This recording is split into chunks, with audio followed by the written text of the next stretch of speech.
اتحادی حکومت کی انتخابی اصلاحات کیا انتخابات 2023 کی شفافیت کو یقینی بنا پائیں گے؟ وہ انتخابات جن پر سب کی نظر ہے کہ اب کی بار ایسا الیکشن ان اتنی ساری اصلاحات کے بعد شفاف ہوگا، غیر متنازع ہوگا، غیر جانبدار رہے گا۔ افتخار صاحب جی، یہ تو آپ نے کہا نا کہ پتہ نہیں کسی حقائق کی آپ بات کر رہی تھیں، اور ان حقائق کی بنیاد پر آپ سارے جو انتخابات ہوئے ان پر سوالیہ نشان کھڑا کر رہی تھیں۔ ایسے کوئی حقائق سالڈ طور پہ نہیں پیش کیے گئے۔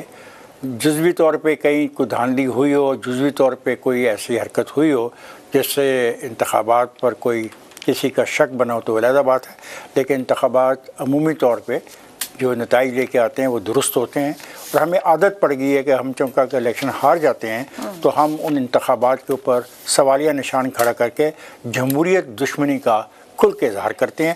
اصل میں پاکستان کے اندر جمہوریت کے خلاف جو سازش ہے یہ مسلسل چلتی آ رہی ہے۔ بعض اوقات ہم اس میں شریک ہو جاتے ہیں، بعض اوقات ہم اس میں فریق بن جاتے ہیں۔ فریق اور شریک میں یہ ہے، یہاں ہم شور مچاتے ہیں اور یہاں ہم اس کے خلاف کھڑے ہوتے ہیں۔ اب دیکھیں آپ نے جو قانون بتایا ہے اس میں خود آپ کے لیے رستہ چھوڑ دیا گیا ہے۔ رستہ یہ ہے کہ صوبائی اسمبلی میں 4000 اور قومی اسمبلی کی سیٹ پر 8000 کا اگر فرق ہو تو ووٹوں کی گنتی دوبارہ کرائی جائے گی۔ مطلب اب یہ ہے وہ رستہ جہاں سے سارا ہنگامہ شروع ہوگا۔ اب میں حیران ہوں کہ اس کی کیا ضرورت تھی، اور کس انتخاب کے اندر اس قسم کا سوال زیر بحث آیا؟ جن 3 انتخابات کا آپ نے توجہ دلوائی، کب یہ مسئلہ زیر بحث آیا؟ اور یہ 4000 اور 8000 کیوں؟ یہ 3000 اور 9000 کیوں نہیں؟ اچھا بھائی ملک، یہ کیا، یہ کس نے فیصلہ کیا؟ یہ کون عقل مند آدمی تھا جس نے یہ فیصلہ کیا؟ آگے چلیں، جس کو 4000 اور 8000 سے فرق پڑا ہو۔ وہی میں کہہ رہا ہوں نا، آگے چلتے ہیں۔ اب جناب یہ کہتے یہ ہیں کہ سیکورٹی اہلکار پولنگ اسٹیشن کے بعد ڈیوٹی دیں گے، لیکن ہنگامی صورتحال میں اندر بلا لی جائیں گے۔ ہنگامی صورتحال تو کس وقت بھی پیدا ہو سکتی ہے۔ پریزائڈنگ کمرہ ہے، لوگ ڈر جاتے ہیں، خوفزدہ ہو جاتے ہیں، وہ کہتے ہیں بھائی اندر آ جاؤ، بلا لیا گیا۔ نہیں تو کیا ہو ہی نہ سیکیورٹی اہلکار؟ نہ، آپ یہ ثابت کرنے کی کوشش کر رہے ہیں کہ اندر کا جو تصور جو آپ جیسے لوگوں نے ماضی کے الیکشن کے حوالے سے دیا کہ فوجی اندر چلا گیا اور اس نے اندر جا کے الیکشن کو سارے کو غائب ہی کر دیا۔ یہ تاثر آپ جیسے سیاسی جماعتیں الیکشن لڑنے والے لوگ خود کہتے ہیں کہ ہمارے ساتھ ان کے آپ ترجمان ہوتے ہیں، تو اس کی وجہ سے یہ فیصلہ کیا گیا۔ اب رستہ بھی وہیں پہ نکال لیا گیا کہ میں ہوں اپنے افسر، میں کہتا ہوں میری جان کو خطرہ ہو گیا، میں کہتا ہوں گن مین صاحب اندر ہی آ جاؤ، تو کتنوں میں جہاں اندر جائے گا وہاں پہ پھڈا ہو جائے گا، اس کے نتائج کو ماننے سے ہم تسلیم کرنے سے انکار کر دیں گے، تسلیم نہیں کریں گے۔ آگے چلیں، حوصلہ کرنا۔ ابھی آپ نے مجھے کہا نا، سوال کیا نا آپ نے، پچھلے حقائق کو سامنے رکھ کے سوال کیا، تو میں یہ پوچھ رہی ہوں اب ہو جائیں گے شفاف انتخاب؟ الیکشن ہمیشہ شفاف ہوتا ہے۔ وہ جو